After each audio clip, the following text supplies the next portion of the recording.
mama triple A gwaliko triple A yabikola bane omukazi ayino omukisa sigula bangako ogwo omukisa sigula bangako naito mugwe mupi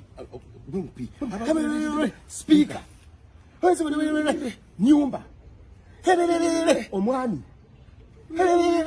balongo triple A speaker nalongo yazadde abalongo tusaba tulina ekibiina ekiwemula andi abalongo balina bawemula tulina ekibiina ekiwemula tulina ekibiina ekizina abalongo yazadde banaki simanyi bwaba walanga nakatone babiri tuli babiri yazina nakatonzi ne babiri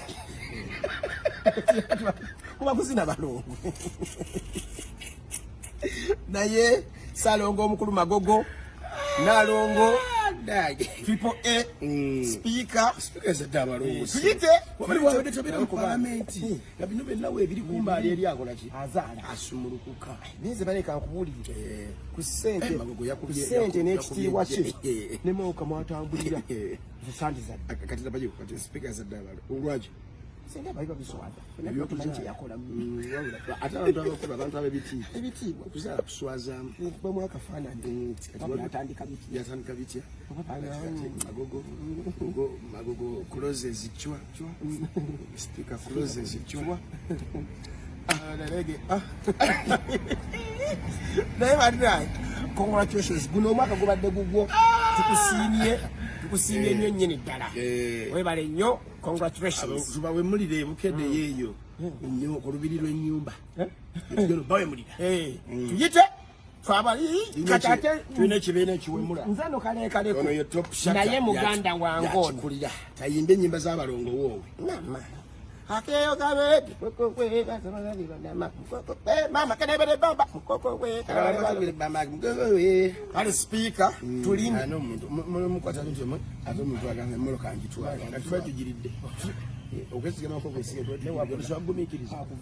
twagumikiriza oba agula emmotoka benzi naye ate mwaka mukadde yadde benzi naye mwaka mukadde kuvumira twala akamotoka ko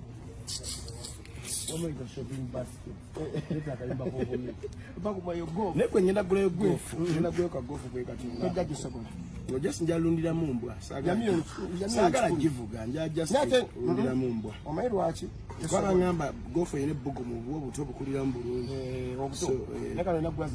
njagala bino Museveni yafula give away bina amansa bita ezimuluka za bbeyi mpenkoni ebyo emoka bimpenkoni ebyo embwa zidduka bulungi nabo jamu emicho kisoka kuvena mbuna dduka bulungi eba kwa nesti leo muteso ba kwa mufizi eyo motoka ya bbeyi ya milioni 3 okakasa negative hizo na milioni 18 ngazo zibazala hizi kwa golf eyo golf 7 milioni 15 mu bupya jamani kati ngo musoro gwa milioni 12 kati gwe sente mmeka kwa na sasuro musoro 12 kakati congratulations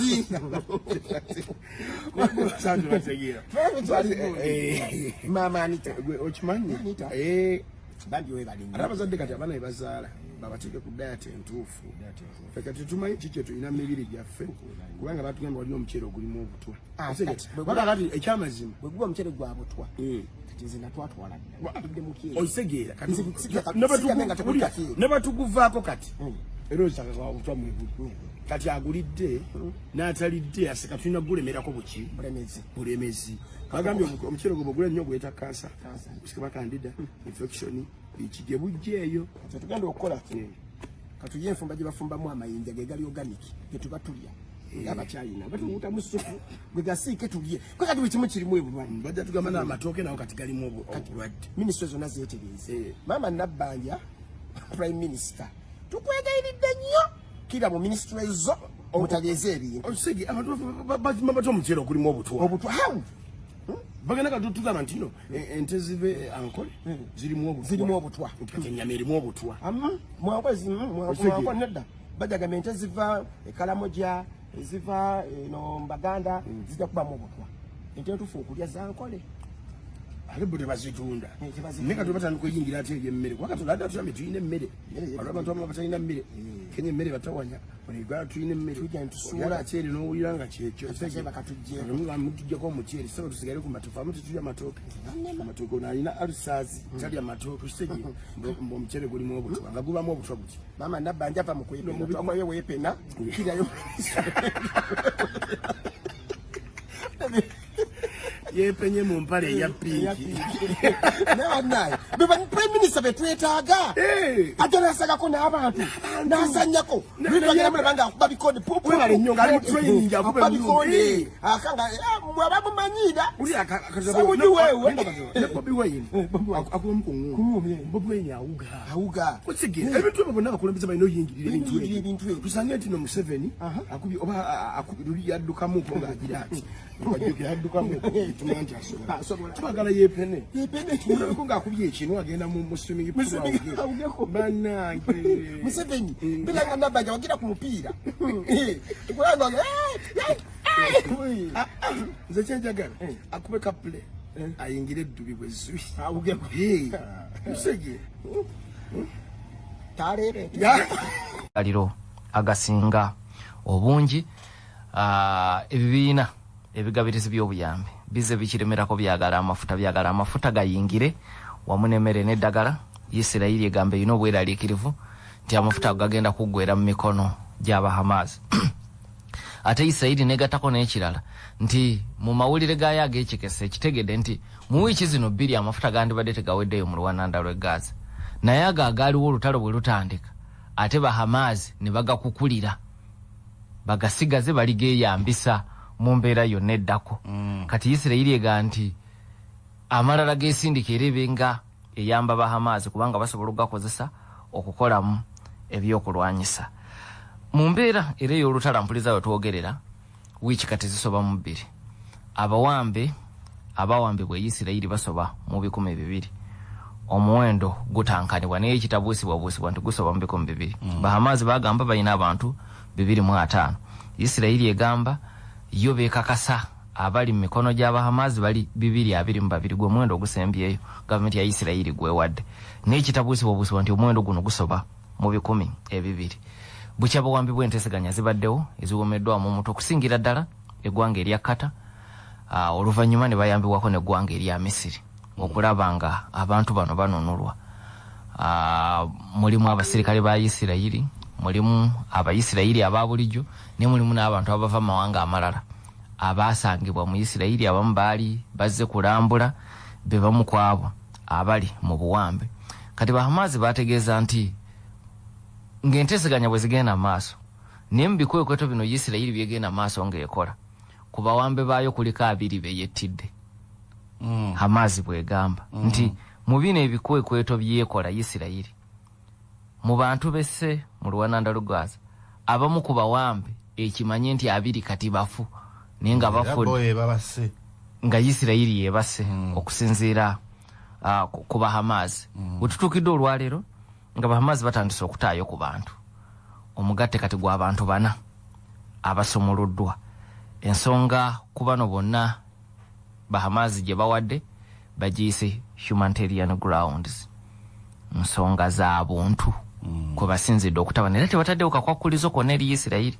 Jjukira mpuliriza azaatugoberera nga twogera ku lutalo luno nzize nkugaa nti emabegako Isirayiri ne Bahamas balina enkola ey'okuwanyisiganya abasibe era omulundi gwe basemba okuwanyisiganya abasibe abangi gwali gwa 2011.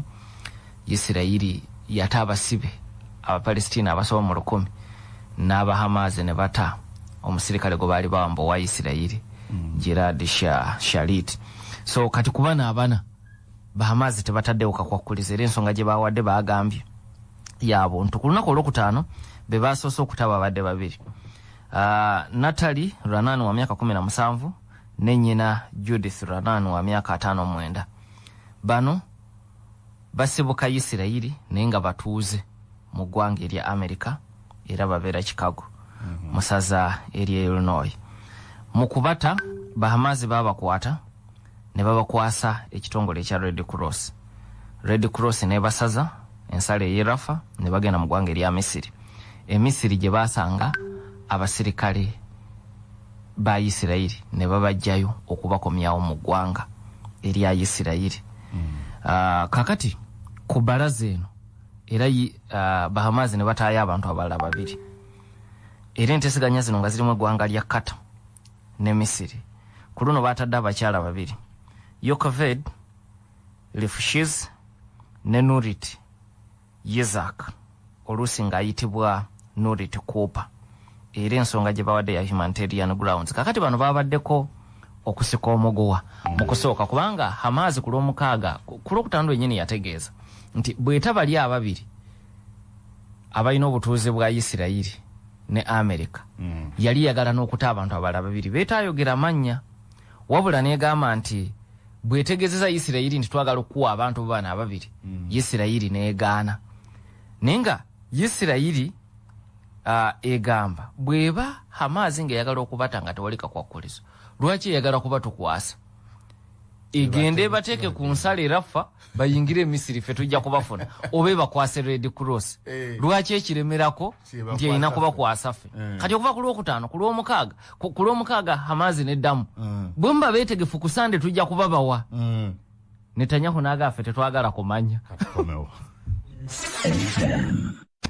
Omukyalo n'emyaka 85 yasize ekifaananyi ku kye yasanze wansi ng'emikwesese miyitirivu galinga makuba agawedde emirimu lino liddo eno lino lidde eri era eyo wabadde wakutambuza bigere yagambye nti baatambulidde wakati w'essaawa 2 ne 3 okutuukira ng'olwo batandise emikwesese va ku boode yamuyingiza Gaaza ne batandise emikwesese wansi eyo baatambuliddeyo essaawa wakati w'2 ne 3 okutuusa lwe baatuuse mu kifo we basoose okumusibira n'abantu abalala 25 naye ate era oluvannyuma ne babaawula wabula yagayadde enkwata yali mbi ne ku pikipiki kuli omugogo baamukuba naye ate baabayisa bulungi nga bali eri mu kkomera yagambye nti emmere baali balya ku emu n'ey'abakuumi baabwe omusawo ng'ajja n'abalambula naddala bo ab'emyaka egigenderedde abayina ebimbe n'abo baafuna ebisago mu kubakwata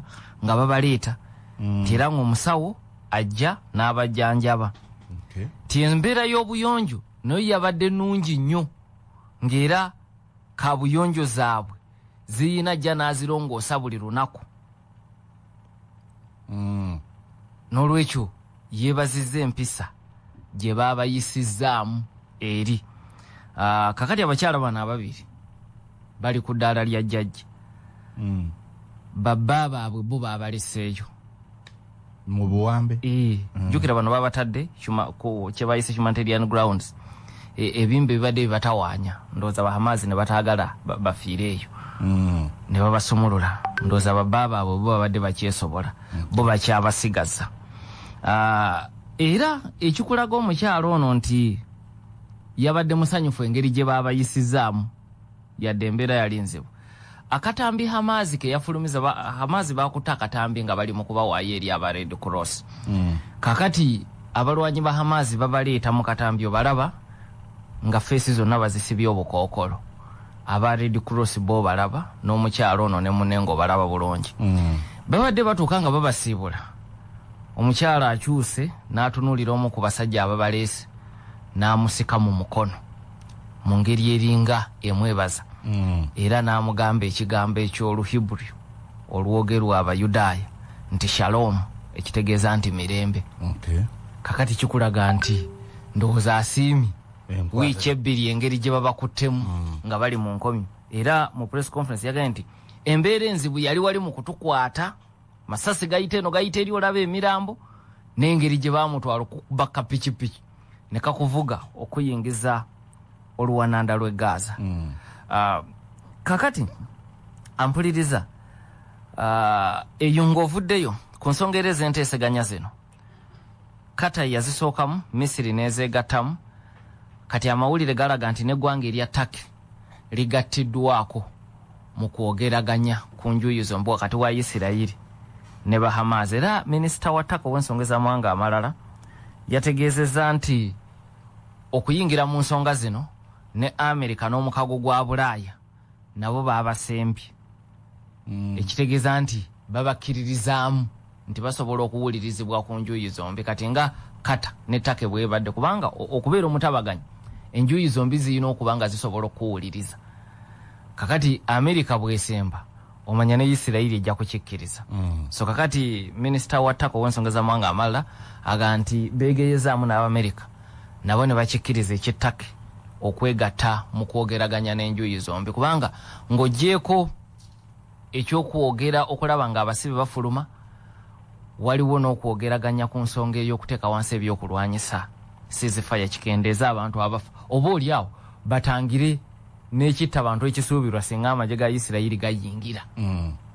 Okufa kusuubirwa ku njuyi zombi owulidde embeera gye njogeddeko ey'emikwesese egiri wansi eyo. Era mu buufu obwo Pulezidenti wa America Joe Biden yazzeemu okuwanjagira Benjamin Netanyahu nti agira alindako enteekateeka ye y'okusindika amagye ku ttaka. So nga Netanyahu jo yalambudde amagye n'agamba nti n'ayongera okubategeeza nti enteekateeka ekyaliwo nnyo balinde bulinzi saawa ye kuwa biragiro bayingire munda. Naye Biden amutadde ku bunkenke ng'amugaa nti ekyamagye ku ttaka tugira tukirinda kutamugaa nti kiveeko kuba ye azaakigumiza nti Isiraeli eyina eddembe okwerwanako, right to self defense. Naye agamba gira olindako olw'ensonga mu bawambe mulimu n'Abamerika. Bw'oggula olutalo luno ne muyingira ne mumikwesese jjukira Hamazi yagambye dda bantu babiri baafudde nga mu kufa Hamazi ekiteeka ku Isiraeli ebikwekweto byekola. Kakati bw'okola obulumbaganyi gwe kennyini osobola okwettira abantu bo oba na bali mu busungu bayinza okugamba katobate kuba ekyo ne Hamazi yakiraalikako ng'olutalo lwakatandika naga nti Isiraeli koyingira wano bano tugenda kutta omu ku omu. Naye empisa gye bayisizaamu n'ebyogerwa bano abaana be baakata atolanga Hamazi eringa etali neetegefu kutta bantu bano be yawamba. Ke kabonero koofuna nti si neetegefu kubatta okuggyako ng'embeera etabuse wakati mu kuwaanyisiganya ebyasi. Naye nga ye Biden agamba Netanyahu gira okyalindako. Naye ng'oggyeko ekya Biden n'abawagizi ba Amerika abalala abawagizi ba Isiraeli abalala okwetoloola ensi naddala mu Amerika eyo ekintu kino ekyokuteeka amagye ku ttaka bakyakiwakanyiza ddala era ebyokulabirako bye bawa bingi ebimuŋŋana bya Amerika mu ntalo zeegenzemu n'eteeka amagye ku ttaka nga byefiiriddwa bingi okusinga byefunyeemu. Olutalo olw'e Iraq, olutalo olwa Afghanistan gye baamala emyaka 20 naye ng'ate obulumbaganyi obwakwata Bin Laden tebwakolebwa amagye ga ku ttaka gamaze emyaka 2 special operation ya Navy Seals ye yakola ekyo. So kakati abawagizi ba Isiraeli abamu babagamba nti ekyokuteeka amagye ku ttaka Netanyahu ayagala kukikola kulaga maanyi eri Abayisiraeli baafuga abamuyita omunafu mu kiseera kino kuba bamunenya twalumbiddwa tutya nga gwe Ssaaba Minisita. Kati ayagala kukikozesanga kulaga kyakasajja fuba ekyokuttaka. Kati olwo bamugamba nti ekintu ekyo tekikola. Era ekyokulabirako ekirala kye bawa emmosu mu 2017 ISIS bwe wamba ekibuga ekyo kyabyafaayo nnyo mu Iraq. Mu kwetegekera kuba yakimanya nti Amerika n'amagye ga Iraq bajja kudda okukinunula. Mu kaseera ak'omwaka ke baamala mu Mosu ne bakola emikwesese wansi mu ttaka.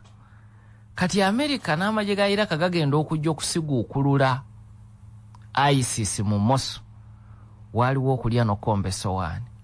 Era kyabatwalira emyezi 9 Amerika n'amagye ga Iraq okujja ISIS mu kibuga Mosu kubanga emikwesese ekyo gyabakalubiriza olutalo. Ekisooka nti luno tolwana lutalo lwa mu nsiko oli ku urban combat lwa kibuga nju ku nju naye ate ng'ovudde ku nju wansi waayo waliyo amakubo gwe gootamanyi nga gwolwana nago ye yasinga okutegeera amakubo ago. Kati ekimu ku kyokulabirako ekyokumpi kibugadde Isiraeli nti jjukira Amerika ne Iraq nga balwanyisa ISIS e Mosu myezi 9 mu 2017 okusiguukula ISIS okugijja mu kibuga Mosu. Tinolwekyo nammwe okuyingira Gaaza kandifuuka akattiiro. Kati jjukira omukyala akusigidde ku kifaananyi kye yasanze wansi ate kuba yalabyeko katono we baamukuumira. So embeera okudde ku kibuuzo ekyo kwe twatandikidde bwetyo bwefaanana mu lutalo. Okay. Okonye ku kyekibiina ky'amawanga amagatte obutalabawo Palestine ng'ensi atenga leero sigwe gusoose kumpi bukyanga tutandika lutalo lwa Palestine ne Isiraeli ozokyogerako era watuwa nadi Isiraeli lwe yatandikawo 1948 nsonga ki United Nations zeewa obutalabawo ba Palestine ng'ensi yetengeredde kati ekisinga byabufuzi byabufuzi ku ddala ly'ensi yonna. Ekibiina ky'amawanga amagatte kitondebwawo nga Sematalo w'okubiri awedde n'endagaano eyitibwa UN Charter 1945. So kati amawanga gonna gatandika kuyingira mwaka ogwo kudda maaso. Naye jjukira amawanga UN weetandikibwawo agaali gakyali amatwale nga tegasobola kubeera ga memba ga UN. Kyekirwaki naffe Uganda obwetwaze tubufuna Okitoba 1962 mu UN twayingira Okitoba 25 1962.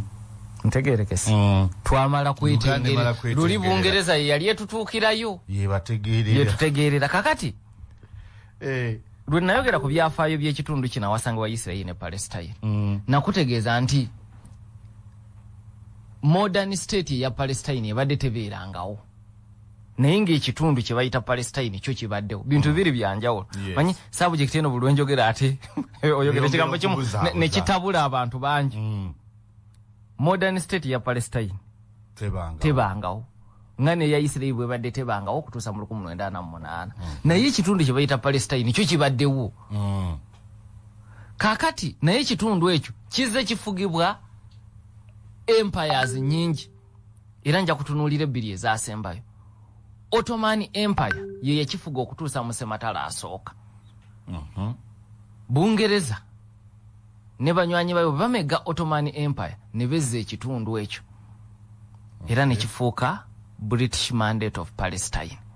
So twale ya Bungereza wolaba Isiraeli ne Palestine olwaleero Bungereza yakifuganga twale bye bayitanga British Mandate ye Palestine. Kakati eyo mwana mu 5 yali teyina ngeri gyeyingira mu UN kubanga Bungereza yali ekola ki ekikiikirira nga ne Uganda bwe yali ekiikirirwa. Kakati UN bwetuula jukira Bungereza enoonya bwesasula Abayisiraeli abagiyambako mu kufuntula Ottoman Empire banoonye bafunewo n'ensi eyaabwe. Jukira n'enkiiko zaali zitudde empitirivu okumala ebbanga okuva myaka gy'olukumu nga giggwako. Kati UN eyise ekiteeso nti Abayudaaya babatonderewo ensaawe ya Isiraeli naye n'Abapalestine be bagenda okuseeseetulako nabo basigazeewo ensi zibeerewo ensi bbiri era kyekiteeso kya UN ekyasooka. Era ne Vladimir Putin yakyogeddeko mu kwogera kwe okwasoose ku lutalo luno. N'aga nti Putin yagambye tujjukire ekiteeso ekyasooka ku nsonga eno kyayogera ku mawanga abiri. Lwaki ensonga eyo tetugiggusa naye efe etya nga tonayogera kugiggusa. Ekiteeso ekyo bwe kiyita amawanga g'Abawarabu ne gagamba kikafuuwe Isiraeli tesobola kubeerawo awo banoonya awalala gye babeera. Jukira baali babanoonyezaako ebifo ebirala bingi Uganda, Argentina wajje tuyinza okubateekako ne bazirayo nga bo baagala awo bagamba omuntu twali ewalala tujja kuva ku mulamwa. Kati amawanga g'Abawarabu gagamba ekyo kikafuuwe 48 emundu eseka. Emundu egenda okuggwa nga Isiraeli etondeddwawo ng'ebya Palestine biri mu kasero. Kakati ebyo bye byafaayo.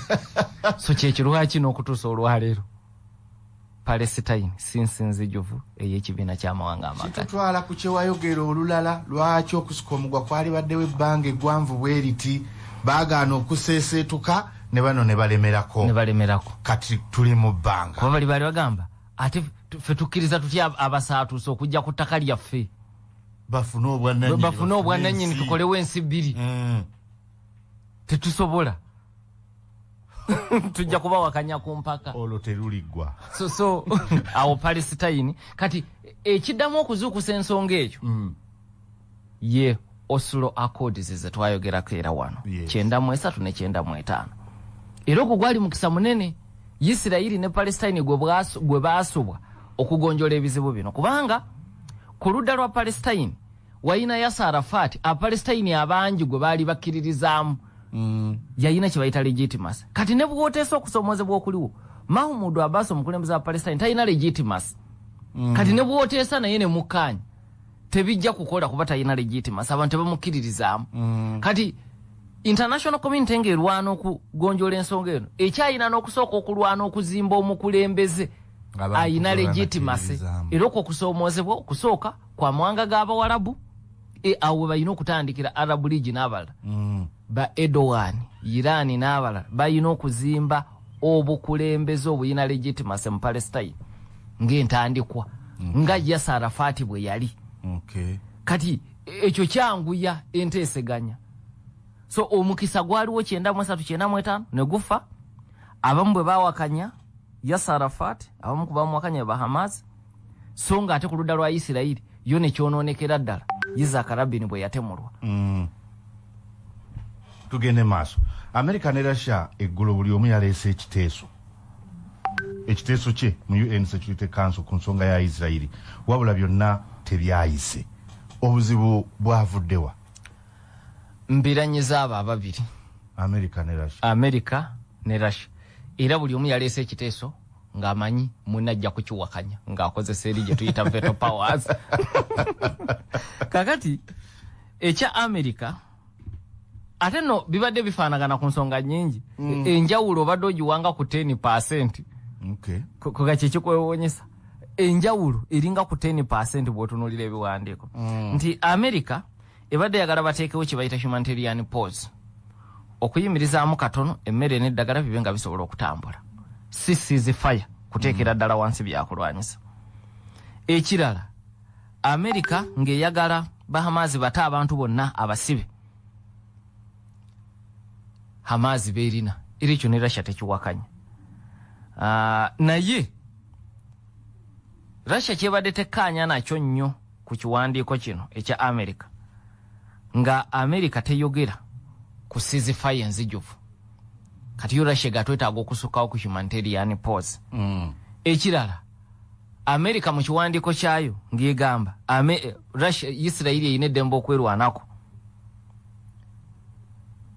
the right of all states to self-defense naye nga ogoberera amateeka g'ensi yonna within the confines of international law kakati ekyo Russia tekkaanya nakyo ega nti Isirairi awe yeesigama okukola effujjo mu lwananda lw'e Gaaza nti eri mu kwerwanako kakati mu kuwakanya ekyo Russia neeganze nja kukozesa veto power ekyo nkigaane abakiwagidde babadde 10 Russia ne China ne bakozesa veto power ne baga ekyo kikafuuwe United Arab Emirates ye yabeegasseeko ne bawera basatu abakiwakanyiza 10 bakiwagidde basatu ne bakiwakanya babiri ku bo balina veto power kitegeeza ne bwe yandibadde omu ku America ku Russia ne China abadde asobola okuyimiriza enteekateeka eyo ne kati babadde na babiri kati UAE nebeegattako ekyo no nakyo kibadde kyewuunyisa olw'ensonga nti UAE yakazaawo enkolagana n'eggwanga lya Isirairi mu 2022 naye olina okukitegeera nti ku UN Security Council kati yeringa ekuta omumuli gw'Abawarabu ebadde teyinza kuba lyamulukwe ku nsonga eno newankubadde Isirairi munywanyi waayo naye yaga nti kaneegatte ku Russia ne China tuwakanye ekiteeso kino ekigaa nti Isirairi eyina eddembe okwerwanako amawanga abiri Brazil ne Mozambique go gasazeewo okufuuka ganampawengwa omubaka wa Russia mu kibiina ky'amawanga amagate Vasili Nembenziya bwe yabadde ayogera nga akalu kano kamaze okukubwa nga bamaze okulemesa ekiteeso kya America yagaye nti ekiwandiiko tekibaddeemu kaniguusa konna kibadde kya byabufuzi tekyogera ku kutaasa bantu kubanga bo balowooza nti ceasefire enzijuvu yesobola okutaasa abantu okufa kalaga nti tekyabaddemu kaniguusa konna nti era ne balowooza nti America ebadde yagala kukikozesa kuzimba mu byobufuzi by'ekitundu ekyo posi kwe kusalawo bakigaane kati kino olwamaze oggwa obutaka ate Russia neereeta ekyayo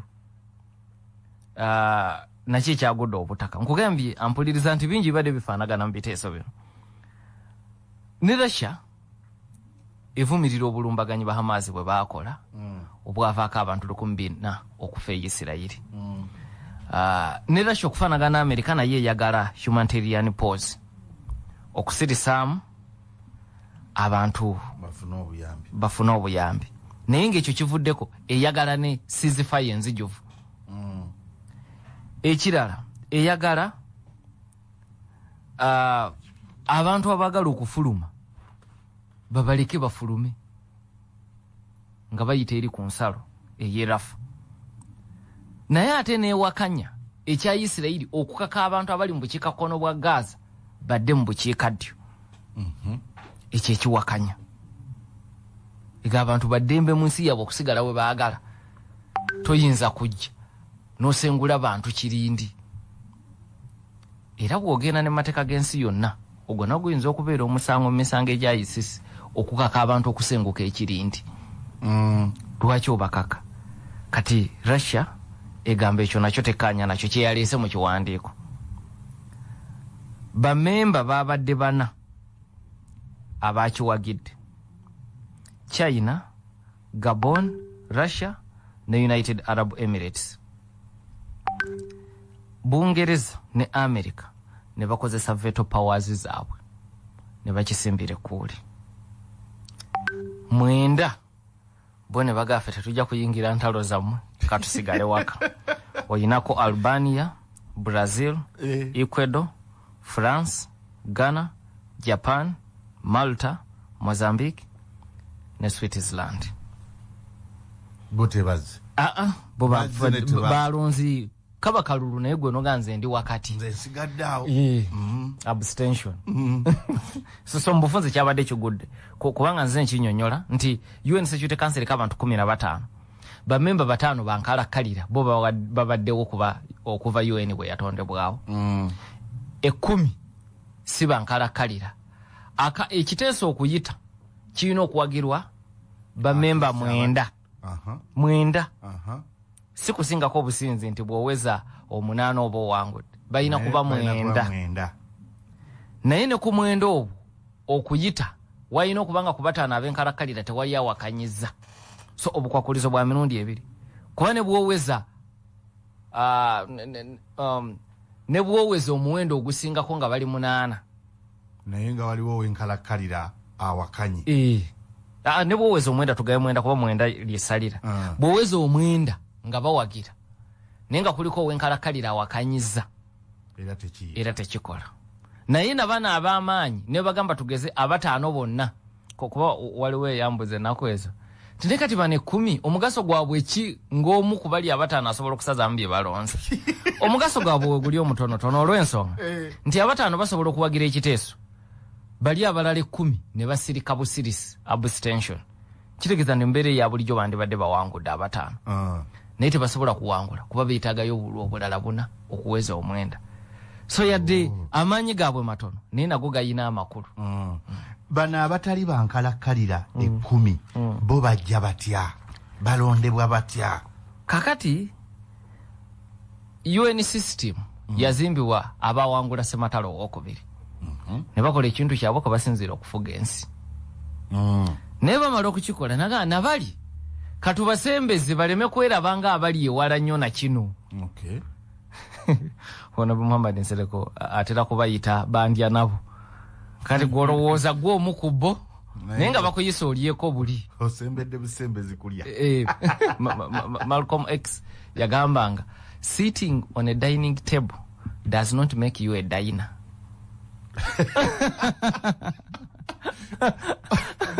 Otuddewo yes. Okutula ku lujjuliro. Kitegeeza nti oliwo omu ku bali. Kati guyinza okuba omusanyufu ennyo. Tinange bansembeze. Nange ku lujjuliro kwendi. Kumbe bakugamba mpereza ku munnyo. Mpereza ku munnyo. So bintu biri byanjawulo. Kakati bano ku lujjuliro bajja ne batuula n'ekimu ku byo nabo babeereko baleme kulowooza nti tubalese nnyo ebbali. Kati mu nkola eyo bana 10 balondebwa bamembe 193. 10 ensi 193 ze zimanyiddwa ekibiina kya Mwanga Amagatte. Kati bamemba abe 193 be balonda bali 10 era olutuulo olwo baluyita lwa UN General Assembly ye tabamiruka w'ekibiina ky'amawanga amagatte. Okay. Ayawukana ku UN Security Council. Tabamiruka yalonda bane 10. Naye ensi okuwangula okutuulako eyina okufuna obululu 128 ne bwebeeranga evuganyiza tewali agivuganya neteekayo erinnya lyayo ne watabayo mulala agivuganya eyina okuweza obululu 128 baagala okubeerako ne ngeri ya consensus. So member ayina okufuna obululu 128 era bakubulu ne bakubulu nga toweza 128 ngaga nti nkireka bamemba tebakwagala katonoonye omulala omulala ateekeyo erinnya lye. Kati ebifo ebyo era bigabanyizibwa muzisemaze nga n'ebitundu by'ensi ebitaali biwanguzi mu sematalo owookubiri oba ebitaamuliimu nnyo nabyo bisobole okukiikirirwa kubanga singa baaleka bule sinti kalulu ate era bali abali ab'enkalakkalira bandisigadde basalawo nnyo baani be batuula nabo. Kati babisalamu bwe bati nti yadde ebifo bya kuvuganya ne waliwo ekifo nga kya Africa ne wabeerawo ekifo kya Asia Pacific ne wabeerawo ekifo ky'obuvanjuba bw'olukalu lwa Bulaaya ne wabeerawo ekifo kya Latin America ne wabeerawo ekifo ekya Caribbean ne wabeerawo ekifo eky'amawanga g'Abawarabu nga bwe tulina kati United Arab Emirates mu kifo ky'Abawarabu. So bwe batyo babalonda bane 10 era bakola ekisanja kya myaka 2. Okay. Kati ng'ogyeko ebiteeso ebyabaddeewo eggulu ebyagudde obutaka wiiki ewedde waliwo ebiteeso ebirala 2 era nabyo byagwa butaka era mu UN Security Council ebyo ebya wiiki ewedde byawukana bitya ne bino ebyajjo. Katutandike n'ekiteeso ekyasooka era ekyali ekya Russia ekyaleetebwa nga 16 October. Ebifaanagana bingi kuga enjawulo eri mu bigambo ntera nnyo okukyogera wano nti mu nkolagana z'amawanga oba international relations ekigambo kimu kisobola okwonoona omukolo. Ekigambo kimu bwe kiti kisobola okwonoona omukolo oba embaga. Okay. N'ennyambala esobola okwonoona omukolo. So kati enkyukakyuka eri mu bigambo kyoli byakozesezza. Kati batunuulira ekiteeso kya Russia ekya 16 October ensonga enkulu zaali zino ze yali esaba. Yali eyagala humanitarian pause era gye yazzemu okusaba jjo n'egaana. Yali eyagala abantu bonna bateebwe abawambibwa jjukira ekiera bafaanagana America nayo kyeyagala era yali yagala n'abantu abaagala okukkirizibwa okusala wali rafa bafulume bayingire Emisiri beeyongereyo babakkirize jjukira tebabakkirizanga n'okutuusa kati baggulawo katono motoka bwe ziyingira bwe baggalawo kakati ekyo jjukira America yali yasimba nakakongo kuba Isirayiri yali tekyagala ekyokuggulawo ensalo ye rafa eyo. Ekirala America yayomba nnyo Russia mu kiwandiiko kyayo ekyo obutavumirira Hamas ejyogerako bwogezi ta abantu abo be yawamba kati America nga nti ekiwandiiko kino mwandibadde mu statement ng'evumirira Bahamas era ebyo bwe batebiriimu ffe kino tetujja kukiwagira. Omubaka wa America mu kibiina ky'amawanga amagatte Linda Thomas Greenfield yayongera okutegeeza nti ekirala ekibanyizza ku kiwandiiko kya Russia ku mulundi ogwo nti eringa eyagala okuteeka obuvunaanyizibwa ku bulumbaganyi ku Isirayiri ate era ku Isirayiri nti engeri gye yeeyisizaamu yenyiziza bali ne bakola obulumbaganyi. Kati America nega nti okukubanga kuzinira ku malaalo g'abafu bantu bafudde ate n'otandika okuleeta ebyo.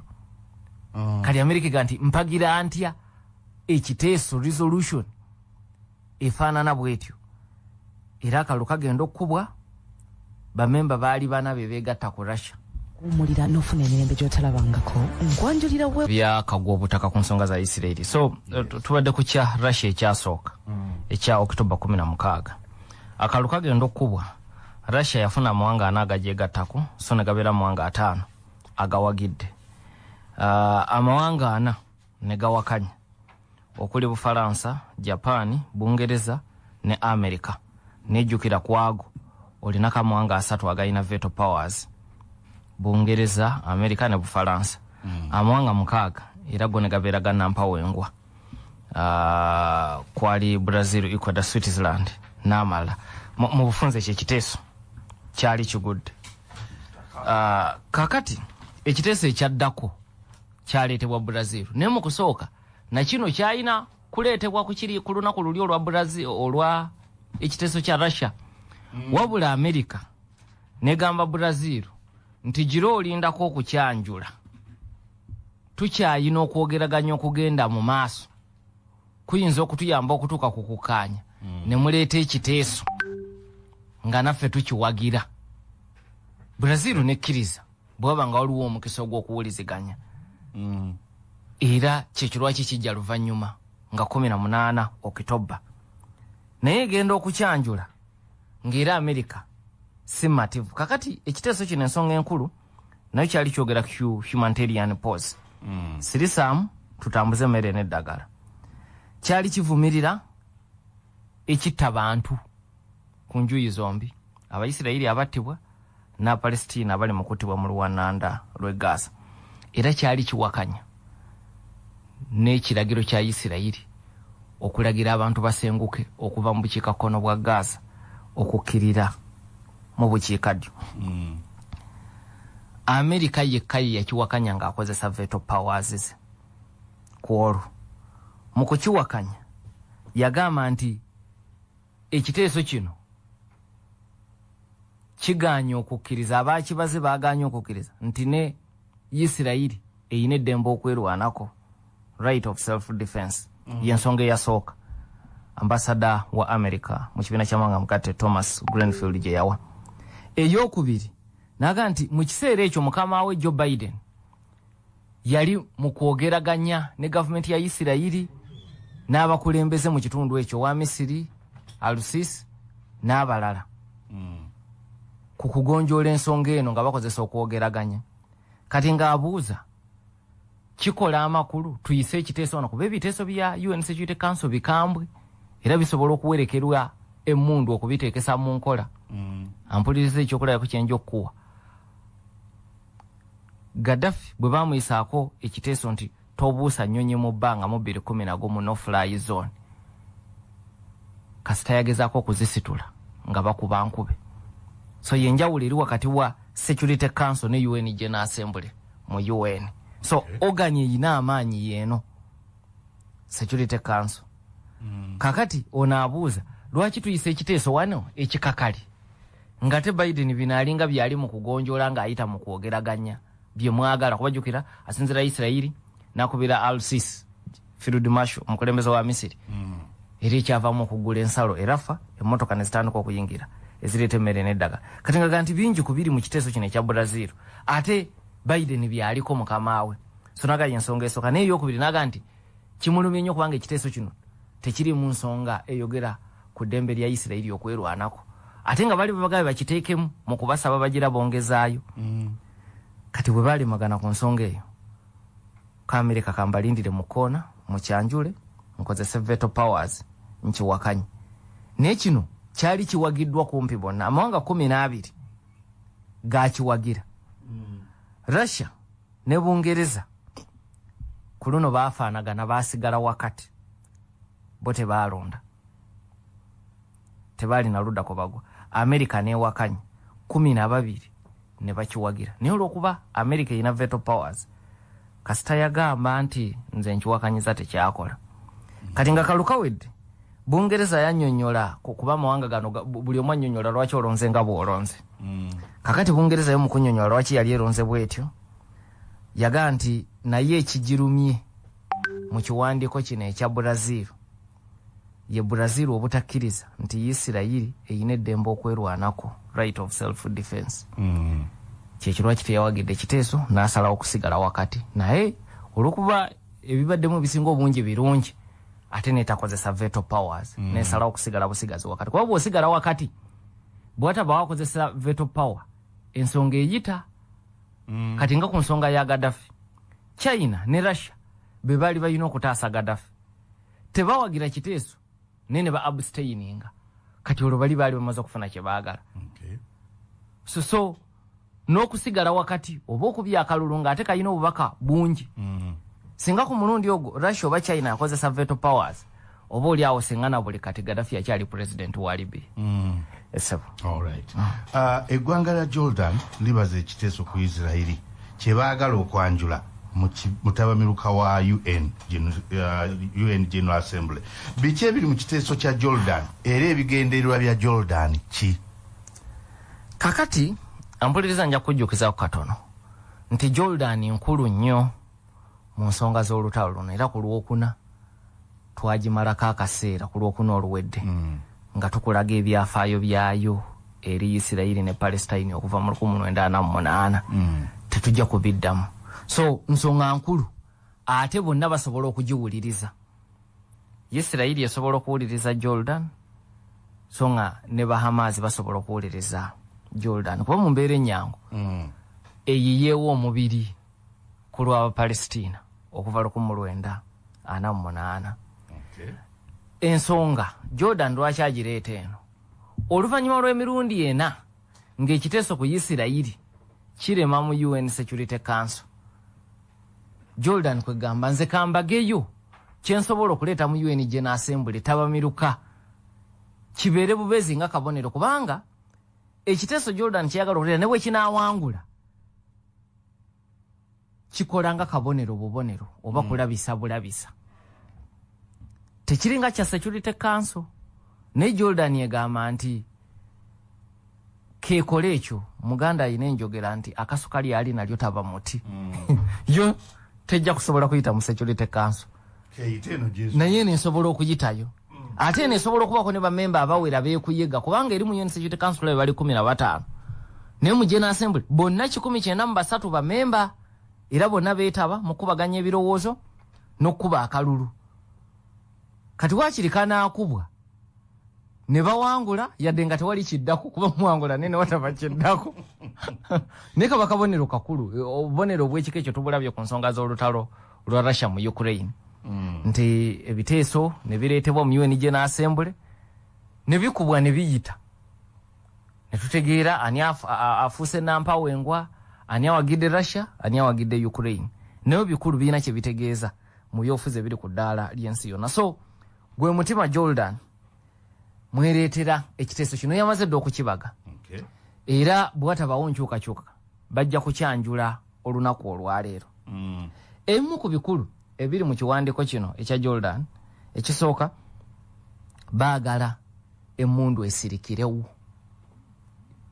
The Amara Girls Initiative Ekutusako the Global Conference on Girl Child Empowerment ey'omulundi guno wansi w'omulamwa ogw'okusitula omwana w'obuwala okusobola okukyusa ebiseera eby'omu maaso. Olukuŋŋaana luno lujja kubawo okuva ng'ennaku z'omwezi 23 okutuukira ddala ng'ennaku z'omwezi 24 omwezi ogwokusatu 2024 awo ku Woodbine Banquet Hall esangibwa mu Toronto, Ontario. Okwewandiisa kugenda mu maaso kati era ng'osobola okwefunira early bird ticket okutuusa ng'ennaku z'omwezi lumu omwezi ogw'ekumi 2023 ku $350 eza Canada eri abava mawanga gebweru ne $250 za Canada eri abayizi abava ebweru. So nga ate ebyensula sako n'okulya buli kiro zijja kuba $200 za Canada. Abagenda okwolesa okuva mawanga gebweru zijja kuba $8 za Canada. Weefunire kati early bird ticket ku miwendo egisaliddwako. Tosuba okwetaba ku lukuŋŋaana luno nga weefunira tiketi y'olwaleero. Okumanya ebisingawo genda ku www.theamaragirls.org oba okube ku +147 ceasefire si humanitarian pause